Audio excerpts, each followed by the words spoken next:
नमस्कार वर्कर्स, मैं संजोगिता एक बार फिर हाजिर हूँ एक नई जानकारी के साथ। वीडियो शुरू करने से पहले आप सबसे रिक्वेस्ट है कि जिसने भी अभी तक मेरे चैनल को सब्सक्राइब नहीं किया है वो जल्दी से मेरे चैनल को सब्सक्राइब कर दे, बेल आइकन को भी दबा दे ताकि आने वाली सारी वीडियोज़ की नोटिफिकेशन आपके मोबाइल पर आ जाए। तो चलिए वर्कर्स वीडियो शुरू करते हैं। तो वर्कर्स पोषण ट्रैकर का नया वर्जन 24.9.9 आ गया है। उसमें 2 और 4 चेंजेस हैं। उसमें सुपरवाइज़र्स की स्पोर्टिव सुपरविज़न ऐप में चेंज है, लेकिन हमारे जो पोषण ट्रैकर में चेंज है मैं उसके बारे में आपको बताने वाली हूँ। और वो मेन चेंज जो है वो है ऐड नॉमिनी की। ऐड नॉमिनी क्या है कि जैसे हम लोग टीएचआर देते हैं तो किसी वजह से जो बेनिफिशियरी है हमारे पास नहीं आ पाती, जैसे प्रेग्नेंट लेडी है, उसकी डिलीवरी है, वो हॉस्पिटल में है तो टीएचआर लेने नहीं आ सकती। तो जब आपने ऐड नॉमिनी किया होगा, ऐड नॉमिनी जो है वो उसका कोई भाई हो सकता है, उसका कोई माँ हो सकती है, जो भी उसका है वहाँ पे वो मैं आपको बताऊँगी कैसे करना है।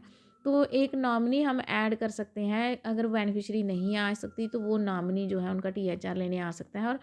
और हम नॉमिनी को कैसे ऐड करेंगे वो मैं आपको यहाँ बताने वाली हूँ।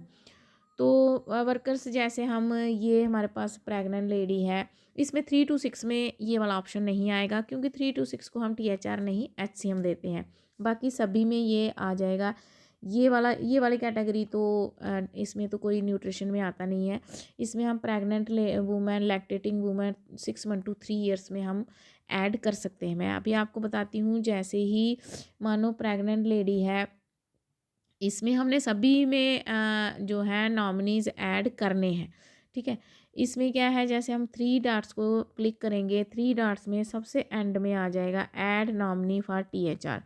इसको जैसे हम क्लिक करेंगे, इसके बाद नॉमिनी का नाम आ जाएगा, ठीक है, उसका आधार नंबर आ जाएगा। यहाँ लिखा हुआ है यहाँ से हम ये पढ़ के मैं आपको बताती हूँ। You are adding nominee for receiving take home rations on behalf of following beneficiary.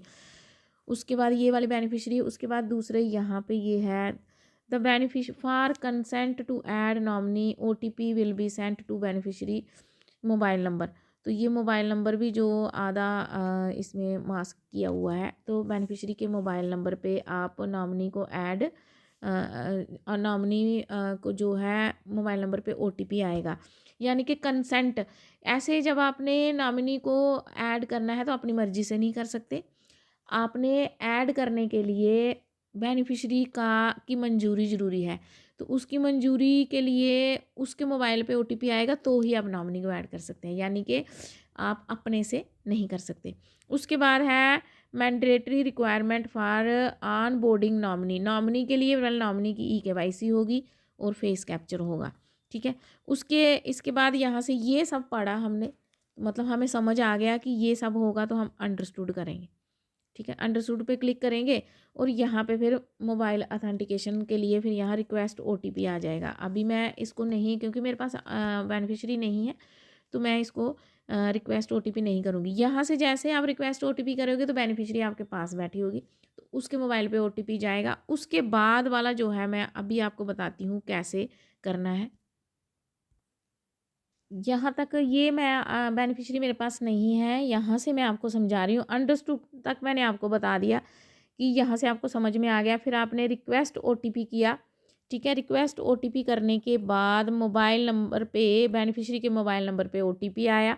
OTP जैसे आप यहाँ भरोगे, वेरीफाई करोगे, यहाँ फिर एक्सेप्ट करना है। उसके बाद ये वाला ऑप्शन आएगा, एक्सेप्ट करना है।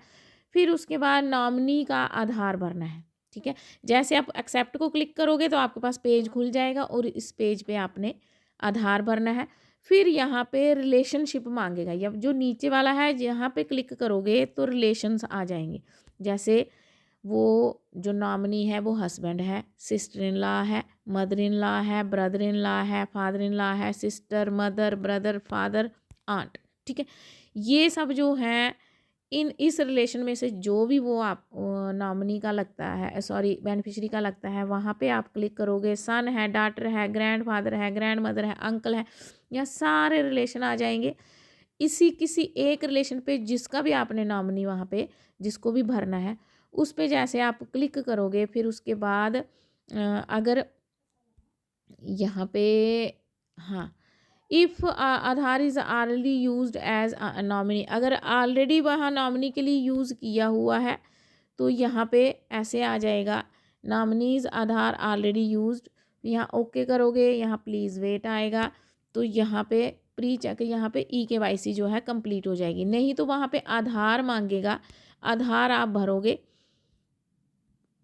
ठीक है। उसके बाद जो है, हाँ, यहाँ पे जैसे आप वहाँ पे आधार भरोगे, ये पूरी EKYC की जो है जो EKYC का प्रोसेस जो बाकी बेनिफिशियरी में हम करते थे वैसे आ जाएगा। आधार भरोगे, कैप्चा भरोगे, फिर नेक्स्ट जाओगे, फिर OTP आएगा जो नॉमिनी के आधार, यहाँ पे नॉमिनी का जो आधार है उसके साथ जो लिंक है उस पे OTP आएगा, ठीक है।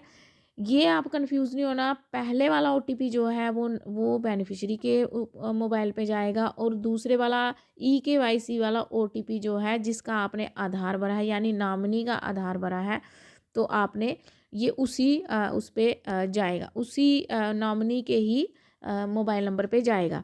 तो उसके बाद जो पूरा प्रोसेस है वो ये देखिए, फिर EKYC कंप्लीटेड सक्सेसफुली, फिर उसके बाद FRS होगा, सेम वैसे ही जैसे बाकियों का होता है। मैं यहाँ से भी आपको दिखा देती हूँ, सेम वैसे ही है। यूज़ ए प्लेन बैकग्राउंड, जैसे पहले आता था, जैसे उस पर हम पहले FRS करते थे, सेम वैसे ही FRS होगा।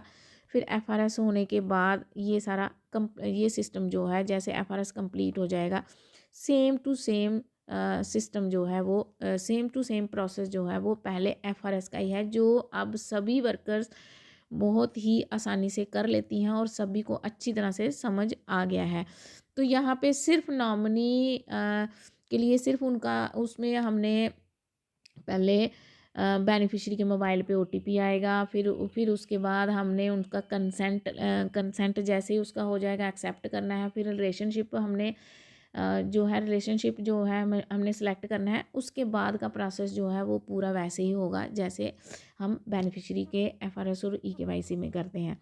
तो आज की जानकारी वर्कर्स इतनी ही, मिलते हैं नेक्स्ट वीडियो में, तब तक के लिए हैव ए नाइस डे।